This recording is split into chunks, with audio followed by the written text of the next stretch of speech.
I'm Dayan and I'm here to conduct an interview. So, can I ask you what's your name and your section? I am Gab Cabrera from grade 7 St. Teresa's. So, my question is, what is your sport? I play competitive volleyball. So, out of all the sports here in St. Michael, why did you choose volleyball? Um, it's been my sport since I was in grade 6. So, what are some of your experiences in playing volleyball? Well, it's been very fun. It taught me discipline and a lot of many good things. Um, yeah, overall, it taught me discipline and how to manage my schedules as a student athlete. So, the last thing is to rate the difficulty of your sports from 1 to 10. I rate it 10 because I'm still learning more things in volleyball, and I'm very willing to learn from my coach. Okay, thank you, Gab. Okay, hi, my name is Kyla. I am from grade 7 St. Pio. So before we get started, what's your name, grade, and section? My name is Carmelia Nicole Bilazaro. I'm from grade 9 St. Lawrence. Okay, so the first question is, what's your sport? My sport is a lot, but my main sport is chess talaga. Okay, so can you share your experience in Kadipsa? My experience in Kadipsa, I was pretty nervous about it, but it's alright because I've been varsity for that sport in 4 years or 3 years, so I have experience and I would know what to do. And okay lang naman yung nangyari is kinabahan ako una, pero sa huli, nakuha ko naman yung gusto ko, na-satisfy naman ako. Okay, so out of all sports in SMI, why did you choose your sport?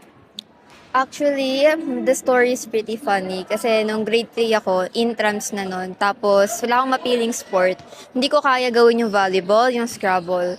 Ang pinili ko yung hindi ko alam. Pinili ko yung chess bigla. Kaya, nagpaturo ako sa nanay ko and ayun, doon na nagsimula yung chess career ko. Okay, so this is the last question. Rate the difficulty of your sport from 1 to 10. 10. Okay, thank you. Hi, I'm Miss Caitlin Velasquez and I'm interviewing at FM from Dance Sport. Out of all sport in SMI, why would you choose your sport? I chose my sport because dancing is the only thing that is keeping me away from all the stress that I am taking right now, and it gives me the comfort and relaxation na din kasi kapag nasayaw ka, dapat hindi lang siya basta sayaw kasi parang sinasa puso mo din yun. What is your experience in Kadipsa?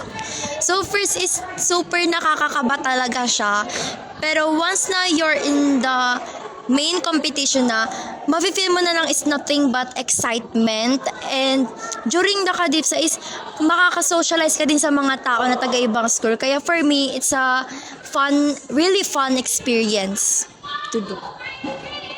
Rate the difficulty of your sport from 1 to 10. 10.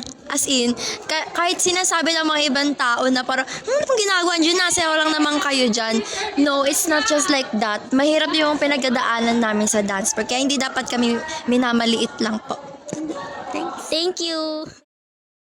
Hi, I'm Dayan and I'm here to conduct an interview. So, may I ask you what's your name and your section? My name is Lian Joy Nalusan. I am from 7 St. Luke the Evangelist.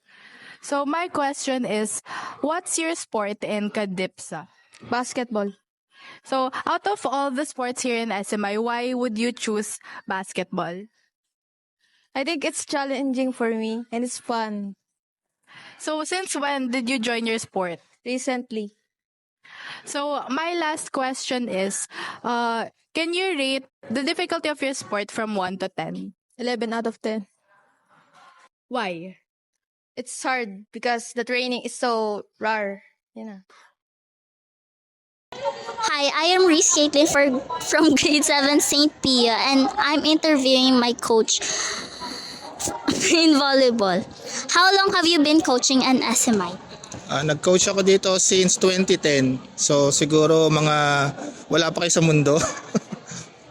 Why did you choose SMI? Ang SMI kasi, kaya ako pinili itong to bilang pagtanaw ng utang na loob. So dito rin ako kasi nanggaling since dito ako grade 7 and 8. Then nag-transfer ako from So bilang tulong ko sa pagtanaw ko ng nag-coach ako dito para suportahan yung mga incoming volleyball players. How do you handle a player when they are struggling and having a hard time learning volleyball? So sa pag-handle ng mga players, iba-iba yan, no? So iba-iba ng mga mental capacity yan, ng physical capacity. So ang unang-una kong sinasabi sa kanila, kailangan well-prepared sila physically and mentally. Kailangan marunong sila unang-una mag-time management. Kasi kapag hindi ka marunong mag-time management, especially pag student athlete ka, mahihirapan ka mag-survive, lalo kang mag-struggle. So dapat kailangan mo munang matutunan na mag-manage kasi mag-aaral ka. At the same time, magte-training ka. So kailangan mental toughness tsaka physical toughness. So yun ang tinuturo ko sa kanila. Kapag hindi nila nagawa ng paraan yun, hindi sila magso-survive sa paglalaro ng volleyball. Thank you. That's